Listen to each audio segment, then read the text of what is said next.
अस्सलाम वालेकुम। Live with Adil Shahzeb के साथ मैं हूं आपका मेजबान। हुकूमत की तमाम तर कोशिशों के बावजूद आईनी तरमीम के मामले पर मौलाना फजलुर रहमान को मनाने में नाकामी पर पीपल्स पार्टी ने अब अपना बिल लाने का ऐलान कर दिया है। चेयरमैन पीपल्स पार्टी ने आज वज़ीर आज़म शहबाज शरीफ और उसके बाद मौलाना साहब से अलग अलग मुलाकातें की और दोनों रहनुमाओं से आईनी बिल पर बात की। बिलावल भुट्टो की गुज़श्ता 48 घंटों में मौलाना साहब से ये दूसरी मुलाकात थी जो एक घंटा जारी रही। मुलाकात में बिलावल भुट्टो और मौलाना साहब ने आईनी बिल पर तफसीली बातचीत की। मुलाकात के बाद मीडिया से गुफ्तगू करते हुए पीपल्स पार्टी के रहनुमा खुर्शीद शाह का कहना था कि पीपल्स पार्टी अब बिल बना रही है और फजलुर रहमान को उस पर एतमाद में हम लेने आए थे। पार्लियामेंट का पूरा हक है कानून साजी करे, ये हमारा राइट है, हमें कोई नहीं रोक सकता।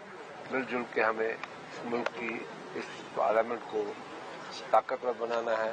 वो हमने एतमाद में लिया कि हम जो हमारा बिल है वो मौलाना साहब से हम उस पर बात करेंगे और जब मौलाना साहब और हम मुत्तफिक होंगे तो गुज़श्ता 2 दिनों की कड़ी मेहनत के और 4 मरतबा कौमी असम्बली के इजलास का वक्त तब्दील करने के बाद बिल आखिर आज कौमी असम्बली और सेनेट के इजलास गैर मुय्यना मुद्दत के लिए मुलतवी कर दिए गए हैं। अब आईनी तरमीम का जो मामला है रवा माह के आखिर तक टल चुका है। मुस्लिम लीग नून और पीपल्स पार्टी ने मौलाना साहब को मनाने की सरतोड़ कोशिशें की। यह दावा भी किया गया कि मौलाना को आईनी तरामीम पर रजामंद कर लिया गया है, लेकिन यह दावा फिलहाल गलत साबित हुआ। नंबर गेम पूरा ना होने के बायस आईनी तरामीम पार्लियामेंट में पेश ही नहीं की जा सकी, जबकि एक उज़र यह भी पेश किया जा रहा है कि वज़ीर आज़म शहबाज शरीफ 21 सितंबर को अमेरिका जा रहे हैं, जिसकी वजह से आईनी तरामीम का मामला उनकी वापसी तक मुअख्खर कर दिया गया है। वफाकी वज़ीर दिफा ख्वाजा आसिफ का यह कहना है कि आईनी तरामीम के मुसव्वदे को हतमी शिकल नहीं दी जा सकी, इसलिए इसे पार्लियामेंट में पेश नहीं किया गया। इसको कोई फाइनल शेप नहीं दी गई थी। जब तक काबीना में ये पास ना होता इसकी कोई फाइनल शेप जो है इसने इख्तियार नहीं करनी।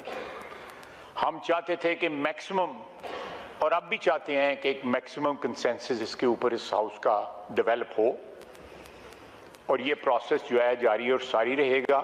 या वोट जो डाला गया वो गिना जाए, उसमें क्या किसी का पॉलिटिकल इंटरेस्ट हो सकता है। हम आइन को उस शेप में वापस लेके आएंगे जो सीओडी के साथ जो है बिल्कुल मुताबिकत रखता हो। गुज़श्ता 1 माह से पीपल्स पार्टी, नून लीग और पीटीआई के वफूद मौलाना से मुलाकात करते रहे। हुकूमत और अपोजिशन दोनों जानिब से मौलाना को अपना हामी बनाने की सरतोड़ कोशिशें की गई। नून लीग के कायद नवाज शरीफ ने भी मौलाना साहब से मुलाकात की, लेकिन बात नहीं बनी। हुकूमत ने बलूचिस्तान नेशनल पार्टी के अख्तर मैंगल को भी मनाने की कोशिश की, लेकिन इसमें भी हुकूमत को नाकामी का सामना करना पड़ा। नून लीग के सीनियर रहनुमा सेनेटर इरफान सदीकी के बकौल आईनी तरामीम पर सोचो विचार के मौलाना साहब को मजीद टाइम दे दिया गया है। हुकूमत की राय से इत्तफाक करते हुए और हमने उनकी राय से इत्तफाक करते हुए ये तय किया है कि कुछ दिन और इसको इंतज़ार किया जाए, मौलाना को अपनी राय कायम करने दी जाए, जो कि राय की हद तक उन्होंने किसी चीज़ से इख्तलाफ फिलहाल नहीं किया। दूसरी जानिब तहरीक इंसाफ ने हुकूमत की नाकामी का क्रेडिट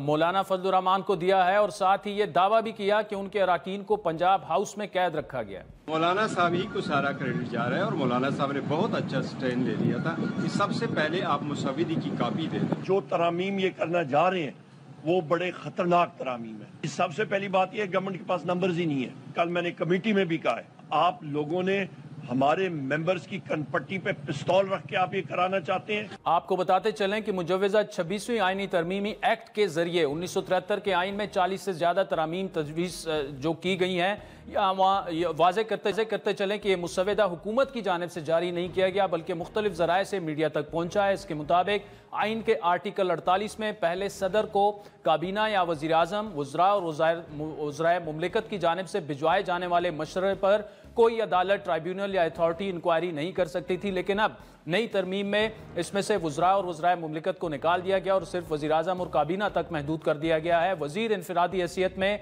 अब काबिल गिरफ्त होंगे। आर्टिकल 63A में मुजव्वज़ा तरमीम के तहत पार्लिमानी पार्टी की हिदायत के खिलाफ वोट डालने वाले रुकन का वोट शुमार किया जाएगा। आइन के आर्टिकल 78 में मुजव्वज़ा तरमीम में विफाकी आइनी अदालत की क़याम की भी तजवीज़ शामिल है। आइनी अदालत के चीफ जस्टिस का तकर्रुर कौमी असम्बली की कमेटी की सिफारिशात पर किया जाएगा। जजेस की तैनाती से मुतालिक आर्टिकल 175A में मुजवज़ा तरमीम के तहत हाई कोर्ट्स और वफाकी शरई कोर्ट के जजेस का तकर्रुर कमीशन करेगा। सुप्रीम कोर्ट के जजों के तकर्रुर के लिए कमीशन के सरबराह चीफ जस्टिस सुप्रीम कोर्ट होंगे। सुप्रीम कोर्ट के जजों की तकर्री के लिए कमीशन में आईनी अदालत की बजाय सुप्रीम कोर्ट के 5 जज शामिल होंगे। सुप्रीम कोर्ट के चीफ जस्टिस का तकर्रुर भी कौमी असम्बली की कमेटी की सिफारिश पर किया जाएगा। इसी तरह चीफ जस्टिस सुप्रीम कोर्ट के लिए 3 सीनियर तरीन जजों में से एक को कमेटी नामजद करेगी। कमेटी की जानिब से नाम फिर वज़ीर आज़म को भिजवाया जाएगा, जिनकी एडवाइस पर सदर मुमलिकत ये तकर्री करेंगे। मौसूला दस्तावेज़ात के मुताबिक आइनी तजावीज़ में यह भी शामिल है कि आइनी अदालत के जजेस 68 साल की उम्र में रिटायर होंगे। आइनी अदालत में सुप्रीम कोर्ट से आने वाले जज की मुद्दत 3 साल होगी। सुप्रीम कोर्ट और आइनी अदालत के चीफ जस्टिस की मुद्दत मुलाजमत 3 साल होगी। इसके अलावा बिल में हाई कोर्ट से सोमोटो लेने का इख्तियार वापस लेने और हाई कोर्ट जजेस की एक हाई कोर्ट से दूसरी हाई कोर्ट में तबादले की तजवीज़ भी शामिल है। दूसरी जानिब सीनियर कानूनदान मुनीर मलिक, जो चीफ जस्टिस काजी फायज ईसा के वकील भी रहे हैं, उनके बकौल 26 अक्टूबर को सैयद मंसूर अली शाह पाकिस्तान के आइनी चीफ जस्टिस होंगे, जबकि PTI और सुप्रीम कोर्ट बार के साबिक सदर हामिद खान एडवोकेट ने 19 सितंबर से वकला तहरीक शुरू करने का ऐलान भी किया। सुप्रीम कोर्ट के होते हुए कोई कॉन्स्टिट्यूशन कोर्ट दूसरी नहीं बन सकती। अगर बनाने की कोशिश की तो मैं आज कहता हूँ हम वकला की लाशों पर से गुजर के जाना पड़ेगा। लाहौर में 19 तारीख को इकट्ठे होके मूवमेंट का आगाज करो और इंशाल्लाह हम करेंगे और हम कोई आईनी पैकेज आने नहीं देंगे, हम उसको रद्दी की टोकरी में फेंक देंगे। सुप्रीम कोर्ट में मुजवज़ा आईनी तरमीम को कलअदम करार देने की दरख्वास्त भी दायर कर दी गई है। ये दरख्वास्त आबिद जुबैरी, शफकत महमूद, शहाब सरकी और इश्तियाक अहमद खान, मुनीर काकड़ और दीगर की जानिब से दायर की गई है। दरख्वास्त में विफाक, चारों सूबों, कौमी असम्बली, सेनेट और दीगर को फरीक बनाया गया है। जहाँ अपोजिशन आईनी पैकेज की मुखालफत कर रही है, वहीं हुकूमत के इत्तेहादियों ने आईनी तरमीम का मुसवदा ना होने का भी शिकवा किया। MQM पाकिस्तान के रहनुमा डॉक्टर फारूक सत्तार ने आज कौमी असम्बली में यह कहा कि अगर मुसवदा नहीं तो वो वर्किंग पेपर खुसूसी कमेटी इजलास में दिया जाना चाहिए था। बतौर इत्तेहादी हमें भी तहफ़्फ़ुज़ात कुछ होंगे। इन तमाम मामलात पर बात करने के लिए इस वक्त हमें ज्वाइन किया वज़ीर आज़म के सियासी मुशीर जनाब राना सनाउल्लाह, जबकि प्रोग्राम के अगले हिस्से में PTI के रहनुमा सेनेटर बैरिस्टर अली जफर और पीपल्स पार्टी के रहनुमा कमर जमान कायरा साहब भी हमें ज्वाइन करेंगे। राना साहब बहुत शुक्रिया। 3-4 दिनों से काफ़ी कोशिशें आपने की मौलाना को मनाने की।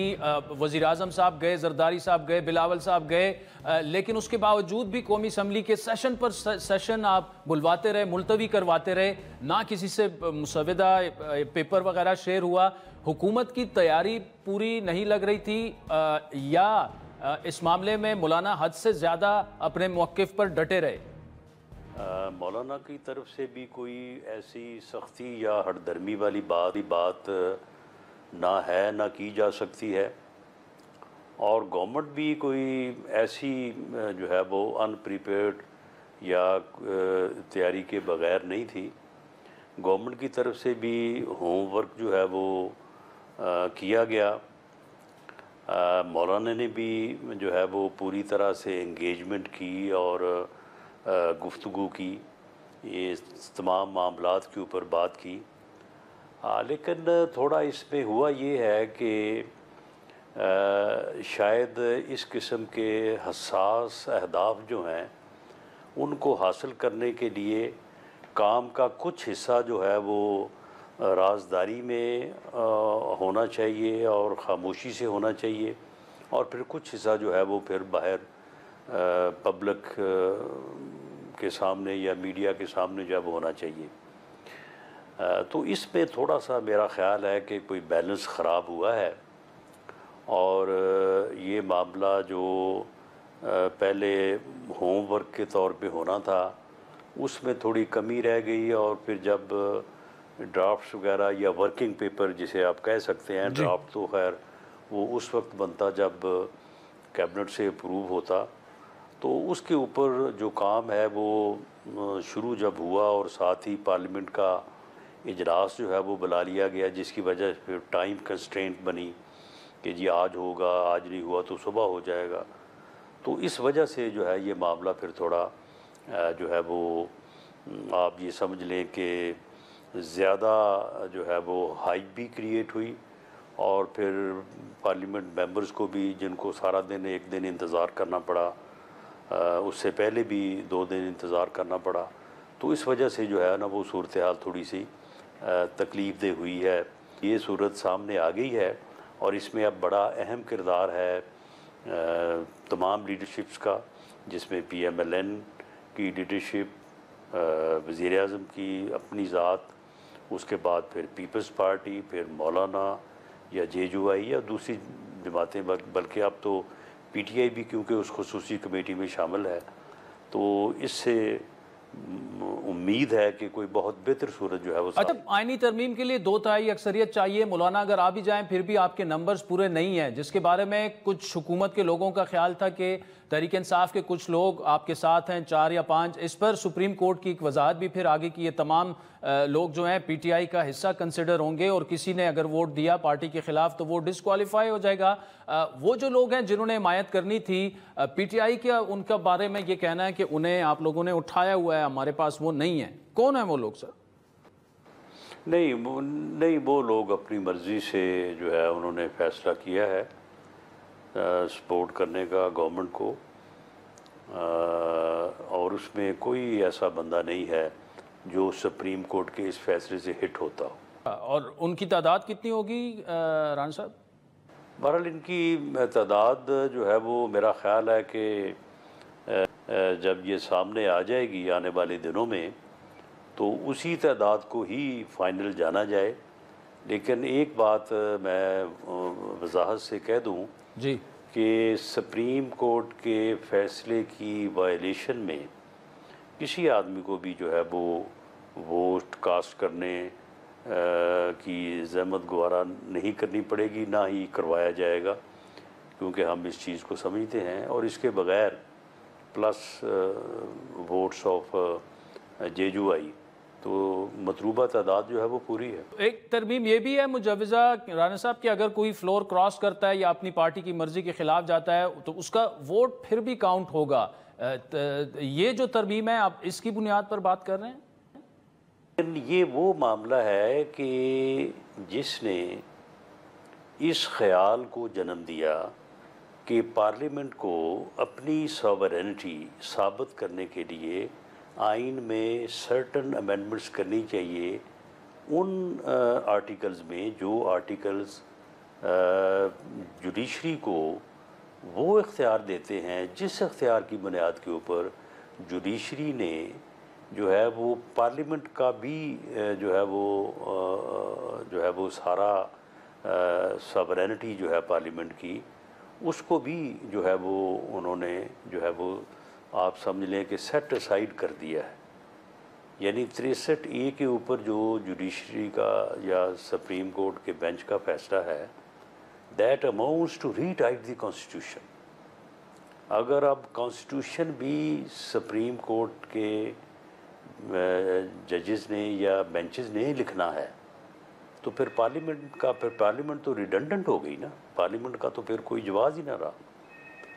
तो इस तरह के जो फैसले हुए हैं पिछले हफ्तों, महीनों या सालों में, तो उन्होंने ही इस बात को जो है वो जन्म दिया है कि कॉन्स्टिट्यूशन के ऊपर दोबारा नए सिरे से गौर किया जाए ताकि जो ट्राइकोटमी ऑफ पावर है जिसकी बुनियाद के ऊपर पाकिस्तान की फेडरेशन उस्तवार है, कायम है, और जो कॉन्स्टिट्यूशन की बुनियाद है उसको ही अगर एक जुज़ जो है वो दूसरी जो है वो जुज़ के ऊपर जो है यानी प्रिवेल कर जाए तो फिर तो वो ट्राइकोटमी ऑफ पावर जो है वो कायम ही नहीं रहती। अगर वो कायम नहीं रहती तो फिर फेडरेशन का वजूद ख़तरे में। वकला तंजीमों ने 19 सितंबर से तहरीक का ऐलान किया है। दूसरा, मौलाना साहब का भी सिर्फ ये नहीं कि तरमीम पर एतराज़ है, वो नाराज़ हैं इस्टेब्लिशमेंट से भी, वो नाराज़ हैं मियाँ साहब से भी, और इसका शायद आपको इल्म भी होगा। कैसे अबूर करेगी हुकूमत ये सब मराहिल? मौलाना से जो हमारे लोग मिलते रहे हैं और ख़ास तौर पे जो पिछली मुलाकात मियाँ शहबाज़ साहब की हुई है, उन्होंने उसमें बड़ी नेक तमन्नाओं का इजहार किया है और बड़ी मोहब्बत और शफ़क़त का इजहार किया है। उसके बाद डार साहब की सरबराही में एक वक्त मिला है। मौलाना साहब ने किसी से भी और कभी भी मियां नवाज शरीफ साहब से या हमारे साथ भी MNN के साथ नाराज़गी का इजहार नहीं किया। इस्टेब्लिशमेंट के साथ भी अगर कोई नाराज़गी है तो खैर ये अमेंडमेंट जो है वो इस्टेब्लिशमेंट तो नहीं कर रही है, तो कॉन्स्टिट्यूशन में हो रही है। इसमें तो एम्पावरमेंट पार्लियामेंट ने होना है, किसी और ने तो नहीं होना। तो ऐसी बात है नहीं कोई। बाकी अगर कोई हुई भी हो तो उसको जो है वो सियासतदान आपस में बैठ के उसको रिजॉल्व कर सकते हैं। राना साहब, क्या मौलाना साहब चंद दिनों में मान जाएंगे, तरामीम हो जाएंगी, या अब पोस्टपोन्ड हो जाएंगी ये तरामीम?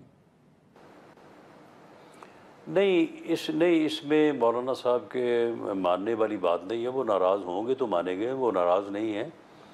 उनके सर्टन अमेंडमेंट्स के ऊपर इतराज़ात हैं और सर्टन अमेंडमेंट्स के ऊपर उनका इत्तफाक है जी।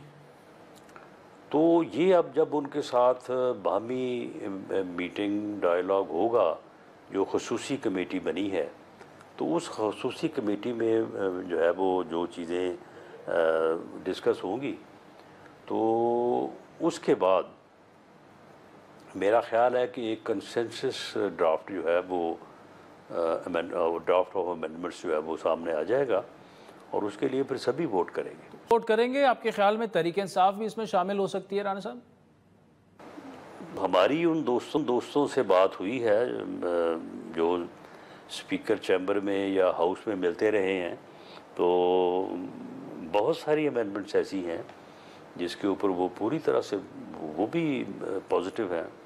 लेकिन अगर इजाज़त उन्हें मिल गई बानी PTI से तो वो भी वोट करेंगे। अच्छा, ये राना साहब, क्या PTI ये चाहती है कि जो आर्मी चीफ को तोसी देने वाला मामला है वो कवानीन वगैरह भी अमेंड होने चाहिए, और साथ में मिलिट्री कोर्ट्स के हवाले से कि किसी सिविलियन का मिलिट्री कोर्ट में ट्रायल नहीं होना चाहिए?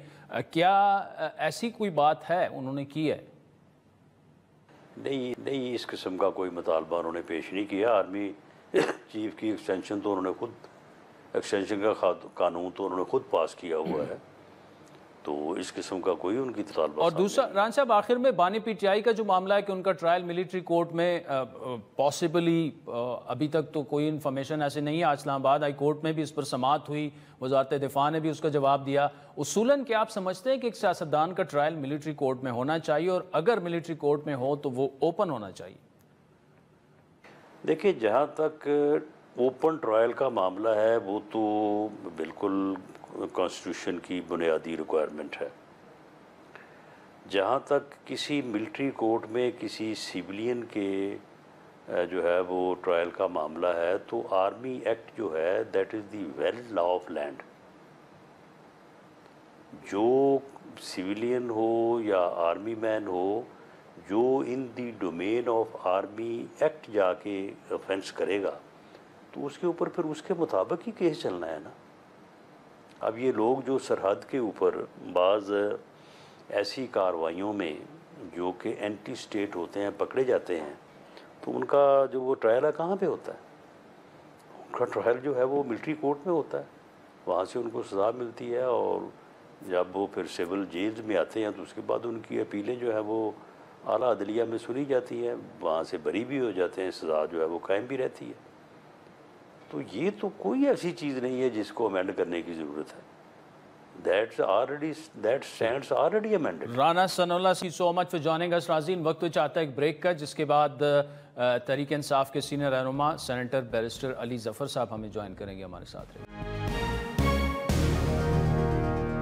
वेलकम बैक नाज़रीन। ब्रेक से पहले राना सनाउल्लाह साहब की तफसीली गुफ्तगू आपने सुनी। इस वक्त बैरिस्टर अली ज़फ़र साहब हमारे साथ मौजूद हैं, PTI के सीनियर रहनुमा। अली ज़फ़र साहब, thank you so much for joining us. PTI और JUI की, पीपल्स पार्टी और JUI की जो मुलाकात हुई है, दोनों अब अपने अपने ड्राफ्ट बनाएंगे, फिर बैठेंगे और इस कमेटी में डिस्कशन होगी जिसका तहरीक इंसाफ भी हिस्सा है। अब देखिए, कानून साजी तो बैरिस्टर साहब पार्लिमान का हक है, इस्तेकाक है, इख्तियार है। PTI को एतराज़ क्या है? दूसरा ये बताइए कि वो क्या चीज़ें हैं जो अगर हो जाएं, ये जो भी ड्राफ्ट वगैरह बन रहा है, तो तहरीक इंसाफ भी इसकी हिमायत कर देगी?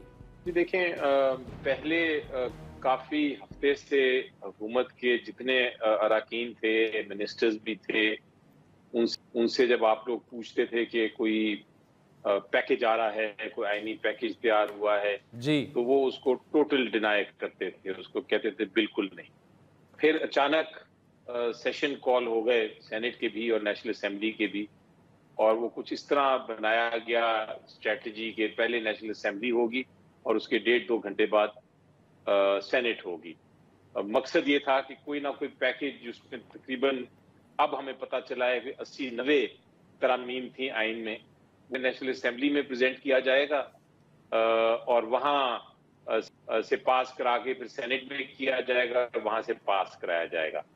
और हुकूमत को शायद ये कहीं से पता चला था कि या उनको ख्याल आया था, जो बाद में पता चला कि बिल्कुल गलत ख्याल था और उनकी दुरुस्त इंफॉर्मेशन नहीं थी। उनका ख्याल था कि हमारे पास 2/3 मेजॉरिटी है। हम ये जब पैकेज की बात करते थे, हमने कहा था कि एक तो पैकेज आ रहा है, मैंने आपको आपके प्रोग्राम भी बताया था कि पैकेज में क्या हो सकता है, बिल्कुल बताया था आपने, जो हमें इंफॉर्मेशन थी, और हमें ये भी पता था कि इनके पास 2/3 मेजॉरिटी नहीं है जी। लेकिन बहरहाल हुकूमत ने ट्राई किया। परेशानी में आपको पता है दिमाग ठीक तरह काम नहीं करता, उनको पता नहीं क्या जोन था कि ये पास करा लेंगे। तो जब कल मीटिंग हुई है ये पार्लियामेंट्री कमेटी की जिसमें हम थे, तो मैंने पहली बार ऐसी कमेटी देखी, ऐसी मीटिंग देखी जिसमें हम आईनी तरमीम की बात कर रहे थे, लेकिन आईनी तरमीम का ड्राफ्ट जो था वो मिनिस्टर साहब कह रहे थे मैंने शेयर नहीं करना जी। वो कह रहे थे वो तो अभी हमने उस ड्राफ्ट को पास ही नहीं किया, तो हम शेयर कैसे कर सकते हैं। तो ना कोई ड्राफ्ट था, ना कोई कागज था, ना कागज का टुकड़ा था जिसको आप डिस्कस कर सकते थे। इसलिए वो लग रहा था कि हुकूमत परेशान है, वो हार चुकी है, नाकाम हो चुकी है ये अमेंडमेंट्स लाने में, और अब सिर्फ फेस सेविंग कर रहे हैं ये पार्लियामेंट्री कमेटी की मीटिंग करके। आप देखें कि जब आईनी तरमीम की बात होती है तो ये कोई आम चीज नहीं है। आइन का तरमीम करना बहुत बड़ी बात है। जो 1973 का आइन बना था उस पर सारी पॉलिटिकल पार्टीज का कंसेंसस था और वो अरसा लगा था। जो 18वीं तरमीम थी उसमें एक पार्लियामेंट्री कमेटी बनी थी, उसकी जितनी मेंबर्स थे, जितने पार्टीज थी उसके मेंबर थे, और उसने 70 से ज्यादा मीटिंग्स की थी, तकरीबन 80 मीटिंग्स की थी। 5-5, 6-6 घंटे की मीटिंग एक थी, तो 550 घंटे की डिलिब्रेशन थी। उन डिलिब्रेशंस के बाद हर शिक को जो मुख्तलिफ पार्टी के मेंबर्स थे वो अपनी अपनी पार्टीज के पास लेके जाते थे, वहां पार्टीज के पास डिस्कस करते थे, और फिर फाइनली 18वीं तरमीम हुई। तो ये 80 से ज्यादा अमेंडमेंट्स जो रातों रात पास करने की कोशिश कर रही थी हुकूमत, ये तो एक फार्स है, ये तो बिल्कुल एक मजायका खेज बात है कि वो इस तरह की बात सोच भी रहे थे, और इसीलिए उनको नाकामी हुई और सख्त नाकामी हुई। बल्कि लोग तो कह रहे हैं कि उनकी नाअहली साबित हो गई कि ये कैसी हुकूमत है, ये हुकूमत क्या चलाएंगे, वो तो कानून साजी नहीं कर पा रहे, तो हुकूमत चलाना तो बड़ी दूर की बात है, मईशत को दुरुस्त करना तो बड़ी दूर की बात है। और वाकई ये साबित होता है जिस किस्म का इन्होंने ये किया है।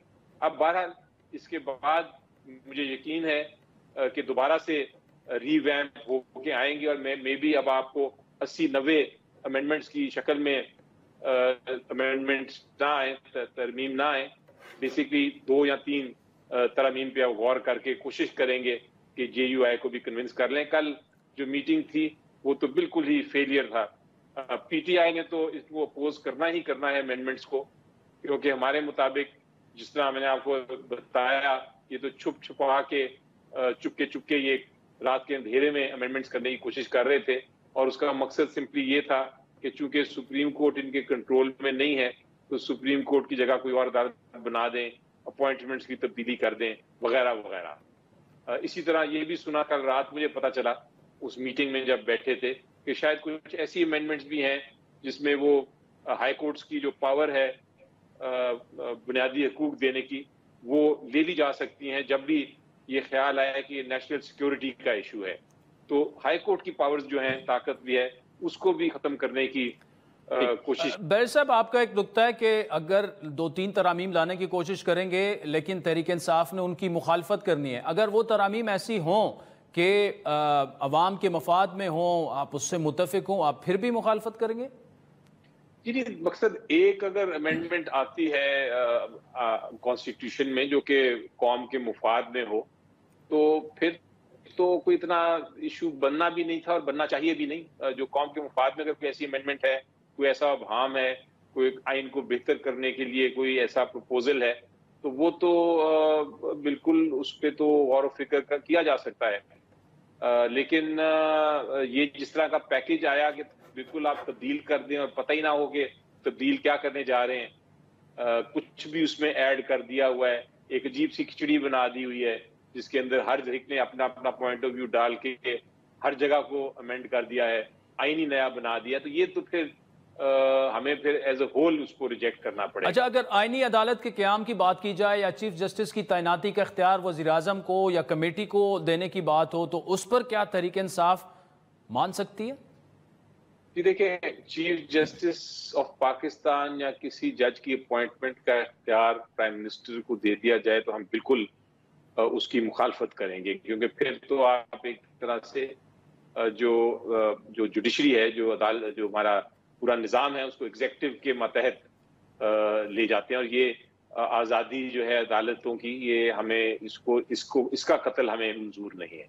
तो ये नहीं हो सकता कि प्राइम मिनिस्टर को दे दिया जाए। हाँ, अगर अपॉइंटमेंट का कोई ऐसा प्रोसेस आता है जिसमें बेहतरी आए, जिसमें ज्यादा ट्रांसपेरेंसी हो, अभी जो सिस्टम है उससे बेहतर हो, कोई पार्लियामेंट्री उसमें जो पार्लियामेंट का है रोल वो भी उसमें दिया जाए, बार काउंसिल्स का रोल बढ़ाया जाए, तो फिर उस पर गौर हो सकता है, क्योंकि वो एक अपॉइंटमेंट का प्रोसेस है। और अगर बेहतर उसको करने का कोई प्रपोजल है तो हम बैठ के उसको देख सकते हैं, उसकी सारी डिटेल्स और जो उसके इश्यूज हैं उनको देखते हुए हम मान भी सकते हैं, लेकिन ये नहीं कि अच्छा, आईनी अदालत की बात की जाए बैरिस्टर साहब, तो क्या आप सपोर्ट करेंगे?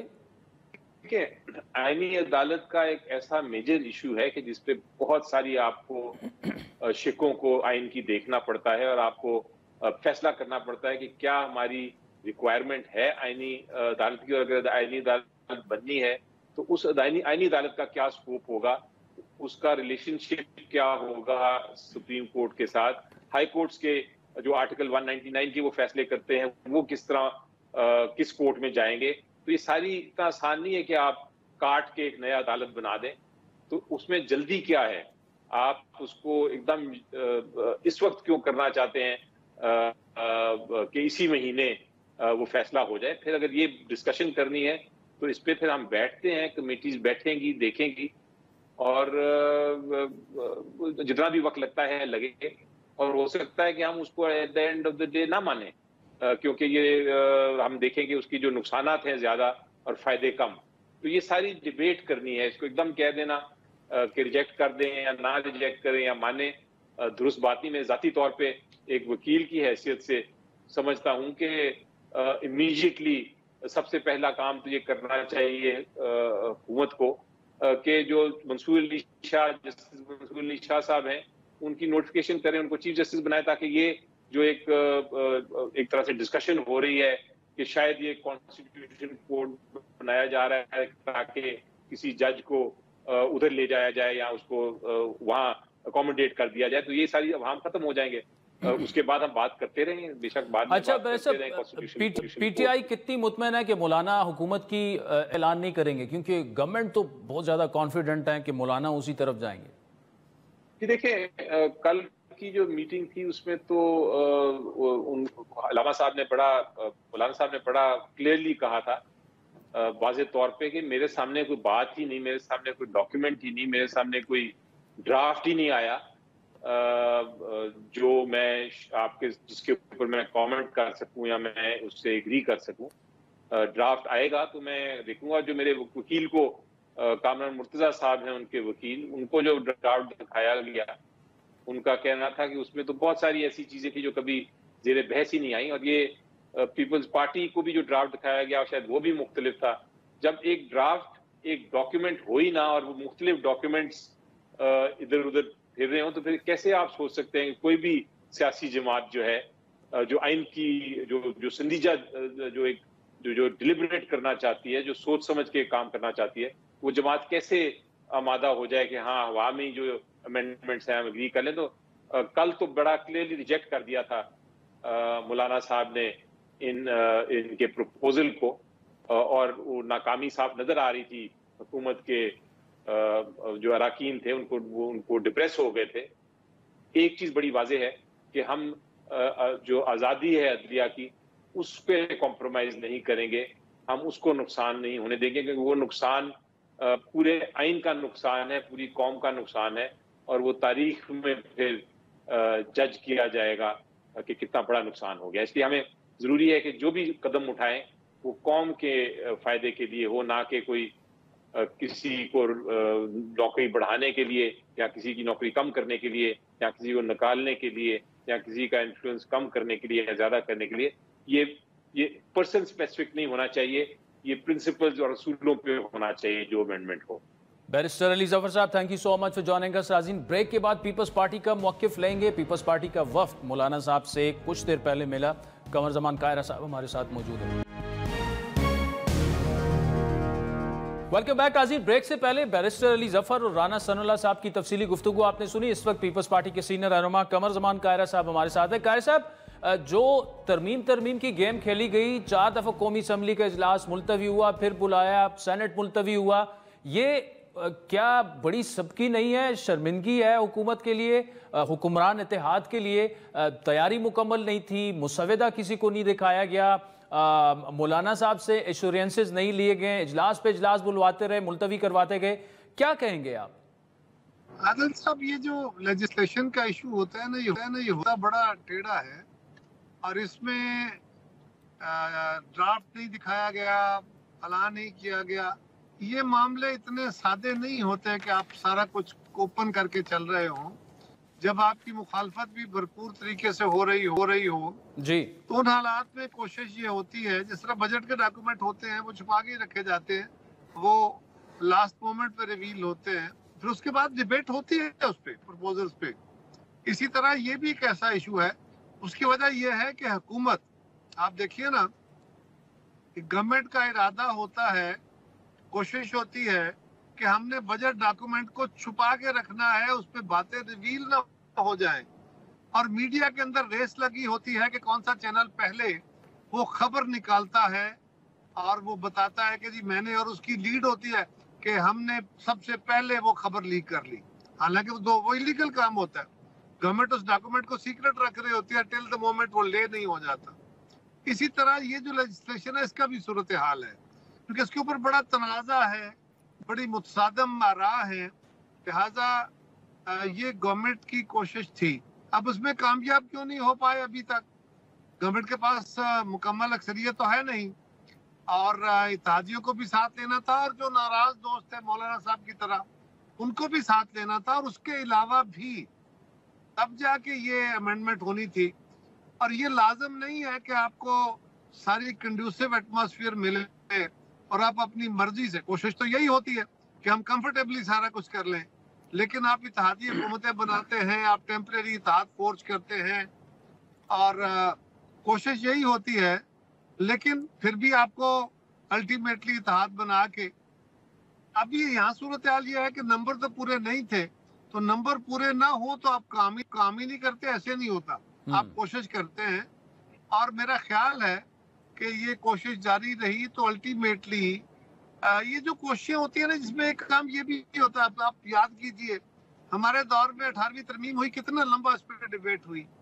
उसका एक फायदा ये भी होता है कि फिर सारी कुव्वतें, सारी जमातें उस बात पे मुत्तफिक हो जाती है। अलग करे ऐसा सामान बने। अच्छा, आज भी पीपल्स पार्टी के चेयरमैन वज़ीर आज़म से मिले, उसके बाद मौलाना साहब के पास पहुंचे, फिर आपका वफ्द वहां गया और बताया ये गया कि जी ड्राफ्ट अब पीपल्स पार्टी बनाएगी। तो क्या आप समझते हैं कि आइंदा आने वाले चंद दिनों में मौलाना साहब मान जाएंगे, कंसेंसस की तरफ मामला चला जाएगा? और अगर आपने तमाम जमातों की बात की है तो फिर पीटीआई को भी क्या ऑन बोर्ड आप लेंगे? देखिए, कोशिश करनी चाहिए, अगर नहीं मानते तो अपनी जगह। और दूसरी बात यह है कि जजेस की तादाद बढ़ाना, इसके ऊपर जो मुबाहिसा है ना आदिल, ये बड़ा हैरानकुन है।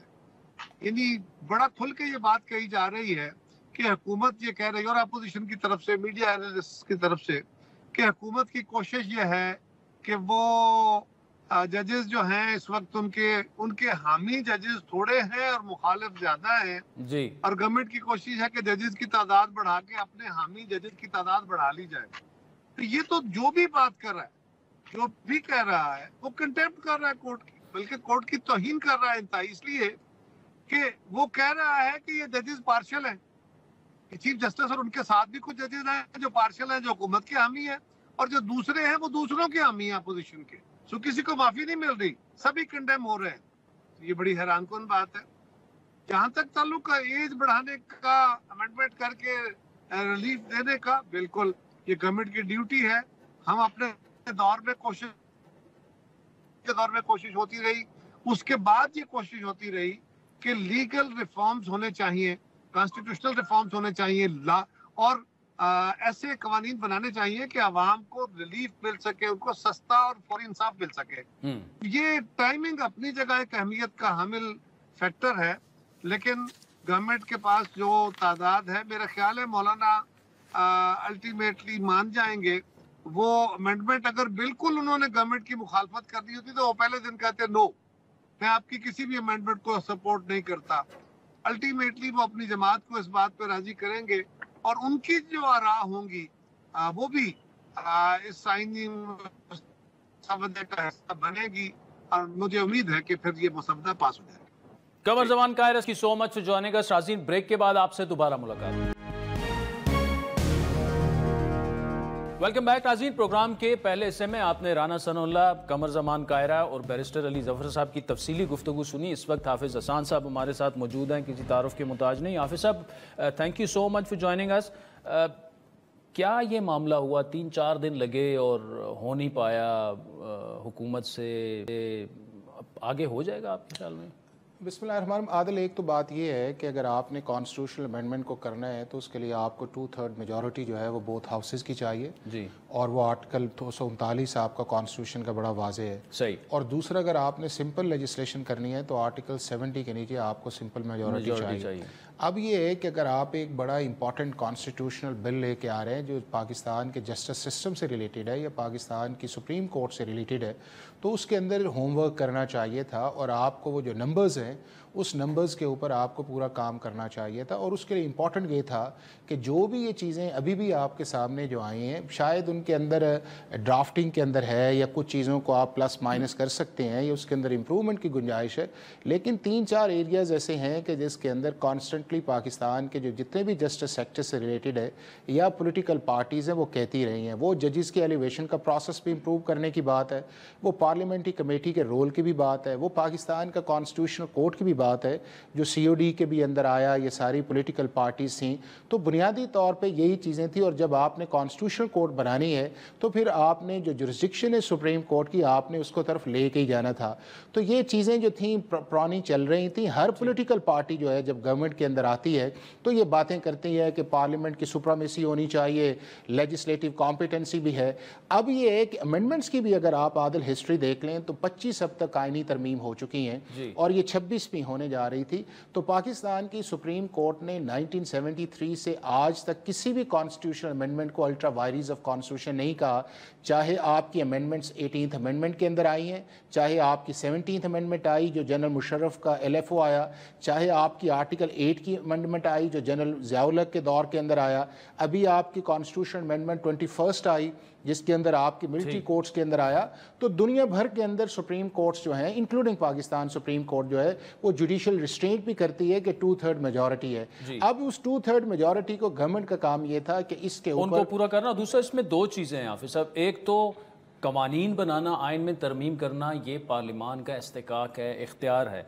दूसरा जो इसमें अहम चीज़ है जो कि तमाम स्टेक होल्डर्स को सोचना चाहिए कि सिर्फ अगर सुप्रीम कोर्ट में 60,000 से ज़्यादा मुकदमात आपके पेंडिंग हैं और इसकी वजह से अगर स्पीडी जस्टिस लोगों को मिलना शुरू हो जाता है कि मतलब एक काल कैद की कोठरी में पड़ा हुआ शख्स 29 साल के बाद जब उसे कहा जाता है कि जी अब आप बेगुनाह हैं, वो कम से कम इन तमाम सियासी जमातों को ये तो सोचना चाहिए था कि कम से कम ये लेजिस्लेशन तो कर लेना। नहीं आदिल, इस कॉन्स्टिट्यूशनल कोर्ट के अंदर आपकी चाहे गवर्नमेंट के अंदर पॉलिटिकल पार्टीज़ हैं या आपकी ऑपोजिशन के पार्टीज है प्रिंसिपली सारी इस चीज़ के ऊपर एग्री हैं कि कॉन्स्टिट्यूशनल कोर्ट आना चाहिए, और ये दुनिया के कई ममालिक में है, ये जर्मनी में भी है, स्पेन में भी है, ऑस्ट्रिया के अंदर है, ये आपका साउथ अफ्रीका के डेवलप और डेवलपिंग कंट्रीज़ के अंदर है। पाकिस्तान के अंदर इसकी नेसेसिटी इसलिए आई कि ये जो कॉन्स्टिट्यूशनल कोर्ट के अंदर चीज़ें जाएंगी तो इसका बर्डन जो है वो कम होगा, और दूसरा जितनी हमारी पॉलिटिकल प्रोसेस या पॉलिटिक्स आ गई है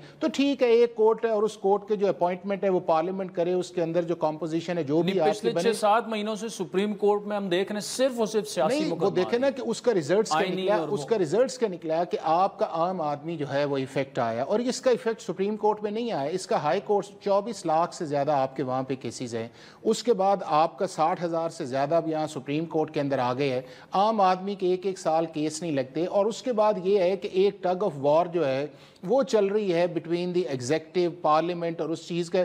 तो ठीक है, फिर अगर आपने कॉन्स्टिट्यूशन इश्यूज को डिफाइन करना है और अगर आपने अपनी पार्लियामेंट के इश्यूज जो हैं वो पार्लियामेंट के अंदर नहीं करने या कॉन्स्टिट्यूशनल इंटरप्रिटेशन के अंदर जाना है तो एक नई कोर्ट आप बनाएं और ये वो उसका रेगुलर काम करे। अब इसके अंदर कंसेंसस सबका है। अब उस प्रोसेस को अडॉप्ट करने के लिए मेरा ख्याल है कि दो चीज़ें जो हैं, एक टाइमिंग है और दूसरा उसके अंदर ये था कि इसका कंसल्टेशन प्रोसेस जो था वो शेयर कर लेना चाहिए था जिस तरह आज हुआ है। और मैं ये समझता हूँ कि ये क्रेडिट जो है ये मौलाना फजलुर रहमान को भी जाता है उस चीज़ के अंदर कि उन्होंने इसके ऊपर स्टैंड लिया और स्टैंड लेने के बाद कहा कि आप इसे पब्लिक करें और सारी ऑपोजिशन के अंदर जाएँ। और क्रेडिट गवर्नमेंट को भी जाता है कि गवर्नमेंट ने इसके अंदर हठधर्मी नहीं की, उन्होंने ये कहा कि चले हम डिस्कस कर लेते हैं। लेकिन उससे एक आपकी एम्बैरसमेंट जो है वो उस चीज़ के अंदर आई है कि एक आप इंपॉर्टेंट कॉन्स्टिट्यूशन लेजिस्लेशन के अंदर जा रहे हैं और वहाँ से आपको रिट्रीव करना पड़ गया है कि आपके होमवर्क के अंदर जो आपको मैजिक फिगर्स चाहिए थे वो नहीं है। लेकिन आगे वाली चीज़ जो मैं समझता हूँ उस चीज़ के अंदर है कि अब एक प्रपोजल्स आ गया, आपकी कॉन्स्टिट्यूशनल कोर्ट भी आ गई, जजेस अपॉइंटमेंट्स भी आ गई, उसके अलावा जो है आपकी अमेंडमेंट्स जो हैं जो सर्टेन कुछ कॉन्स्टिट्यूशंस के अंदर आई हैं। अब ये है कि हम इसको आगे वे फॉरवर्ड करें। ये इस चीज़ पे बहस करते रहना कि जी पार्लियामेंट का इख्तियार नहीं है, तो पार्लियामेंट का इख्तियार है, वो आइन भी देता है, वो पाकिस्तान की सुप्रीम कोर्ट्स भी देती है जिसकी जजमेंट्स हैं जो जब से कॉन्स्टिट्यूशन ये बना है। उसके बाद क्या है, टाइमिंग कभी भी लेजिस्लेशन के लिए मैटर नहीं करती। उसके अंदर जिस दिन वो पार्लियामेंट वजूद के अंदर आती है और आखिरी दिन तक वो लेजिस्लेशन जो है वो कर सकती है। तीसरा ये है कि अभी आपके सामने कुछ लेजिस्लेशन आई है, प्रैक्टिस एंड प्रोसीजर आया, आपकी सुप्रीम कोर्ट ऑफ पाकिस्तान ने 10-5 से उसको एक्सेप्ट किया। उसके बाद उससे पहले आपका नैब का आया, नैब के अंदर सुप्रीम कोर्ट का 2-1 से व्यू आया और जो अभी चीफ जस्टिस बनने जा रहे हैं उन्होंने भी कहा कि ये लेजिस्लेटिव कॉम्पिटेंसी पार्लियामेंट की है और हम 3 या 17 जज जो हैं वो पार्लियामेंट की विजडम से ज़्यादा नहीं है, तो वहाँ के ऊपर भी लेजिस्लेटिव कॉम्पिटेंसी को माना गया। और अब जो 5 मेंबर्स बेंच आया तो उसके अंदर सुप्रीम कोर्ट ने उस पार्लियामेंट की लेजिस्लेशन को एक्सेप्ट किया। तो जनरली प्रिंसिपल्स एक है, सिर्फ ये है कि जिस प्रोसेस के जरिए आनी चाहिए थी, जिस तरह उसके अंदर एक ओपननेस आनी चाहिए थी, वो नहीं आई और उस अब आ गई है। तो अब मेरा ख्याल है कि हमें सबको इसके अंदर जो चीज़ अच्छी है उसको रहने देना चाहिए। जहां पे आपकी काउंटर प्रपोजल्स हैं वो काउंटर प्रपोजल्स आप लेके आए और इसको आगे लेके चले। सिर्फ ये कह देना कि स्टैग्नेंट सिचुएशन को कर देना, मेरा ख्याल है कि कॉन्स्टिट्यूशन अमेंडमेंट कभी भी स्टैग्नेंट नहीं। आखिरी मिनट है लेकिन बड़ा इंपॉर्टेंट क्वेश्चन है कि नंबर गेम अगर मौलाना मिल भी जाए फिर भी 3-4 नंबर कम बनते हैं, जो कि पीटीआई का दावा है कि इनके लोग होंगे। अब वो सुन्नी इत्तेहाद कौंसिल के हैं या आज़ाद हैं या जो भी हैं, अगर वो वोट कर देते हैं तो अभी एक अमेंडमेंट तो जो हमने देखी है कि उनका वोट काउंट होगा, लेकिन वो डिस्क्वालीफाई तो फिर भी नहीं, उसमें ये है कि आदिल वो जो वोट भी काउंट होगा वो उस वक्त होगा ना जब वो अमेंडमेंट पास होगी। अब ये नहीं है कि मैं अभी वो वोट भी दे रहा हूँ और अमेंडमेंट पास कर रहा हूँ और साथ मेरा वो वोट आएगा। वो प्रोसेस उस वक्त आएगा जब आपका अमेंडमेंट आ जाएगी, फिर आप ये कहेंगे कि जी ये वोट काउंट नहीं होगा। लेकिन चूंकि जजमेंट आ गई है तो उस जजमेंट के अंदर जितनी देर तक उसको नोटिफाई नहीं किया जाएगा, अब उससे पहले कोई भी शख्स अगर किसी दूसरी पॉलिटिकल पार्टी का है, अगर वो वोट डालता है तो आर्टिकल 63A की जो सुप्रीम कोर्ट ने जजमेंट की है, जो रीडिंग इनटू द कॉन्स्टिट्यूशन भी है, ये सुप्रीम कोर्ट ने मैंडेट उससे ज्यादा किया है और सुप्रीम कोर्ट की वो जजमेंट चूंकि इनफील्ड है, रिव्यू नहीं आया, तो वो शख्स अगर वोट डालता है तो उसका वोट काउंट नहीं होगा। अब गवर्नमेंट को जो नंबर्स चाहिए, देखिए क्लेम्स तो सारे करते हैं, लेकिन आपको नंबर इस वक्त वो चाहिए जिन पे आर्टिकल 63A ना लगता हो और आपको नंबर्स वो चाहिए कि जो आपकी पार्लियामेंट्री कमेटी है या पार्टी है वो जिन लोगों को ऑथोराइज करे कि आप इसके अंदर ABCD वो नंबर कैसे पूरे होंगे? नहीं, वो नंबर तो आपको सारा सामने आएगा ना। ये तो मुमकिन नहीं है कि आप इतनी कॉन्स्टिट्यूशन कॉन्स्टिट्यूशनल बड़ी अमेंडमेंट करने जा रहे हैं और आप अभी भी इस चीज़ के अंदर है कि अगर आपके नंबर्स नहीं हैं तो आइडिया ड्रॉप कर दिया जाएगा। लेकिन अगर आपके नंबर्स हैं तो जिस तरह मैंने कहा, आपको कौन सा नंबर चाहिए, आपको अपना, आपकी अलाइड पार्टीज का या उन पार्लियामेंट्री कमेटी के जो मेंबर्स हैं उनका, जिनका मेजॉरिटी डिसीजन आए, जो सुप्रीम कोर्ट की जजमेंट है, और वो जो हैं जो आपको एज ए पार्टी ऑपोजिशन के अंदर रहते हुए वोट दें, वो वोट काउंट होंगे तो आपका आर्टिकल 239 के अंदर अमेंडमेंट जो है वो अप्रूव होगी। हाफिज हसन साहब, thank you so much for joining us. आज के प्रोग्राम पर फीडबैक जरूर दीजिएगा। हमारा ट्विटर हैंडल है @आदिल शाहजेब। इजाजत दीजिए, खुदा हाफिज।